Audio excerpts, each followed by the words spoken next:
Soft break down తో విమానాలు బంద్. ప్రపంచవ్యాప్తంగా సేవలకు తీవ్ర అంతరాయం. మైక్రోసాఫ్ట్ తో సంప్రదింపులు జరుపుతున్నాం. సమస్యకు కారణాలు గుర్తించామన్న ఐటీ మంత్రి అశ్విని వైష్ణవ్. వాయుగుండం ప్రభావంతో తెలంగాణలో భారీ వర్షాలు. 5 జిల్లాలకు రెడ్ అలర్ట్.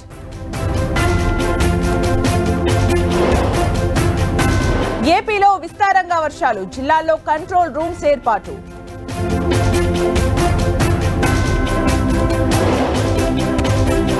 కాగజ్ నగర్ లో చెరువు తూముకు గండి. వరదలో కొట్టుకొచ్చిన చేపలు.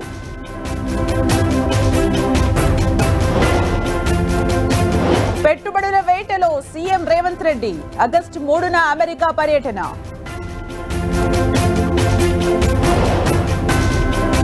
తెలంగాణలో గ్రూప్ 2 పరీక్ష డిసెంబర్ కి వాయిదా. డిఎస్సి తేదీల నేపథ్యంలో సర్కార్ నిర్ణయం.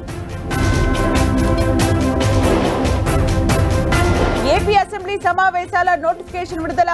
22న గవర్నర్ ప్రసంగంతో ఉభయ సభలు ప్రారంభం. రేపు బదిలీ. ఇవాళ ఏసీబీ వలలోకి. సూర్యాపేటలో లంచం తీసుకుంటూ చిక్కిన మత్స్యశాఖ అధికారి.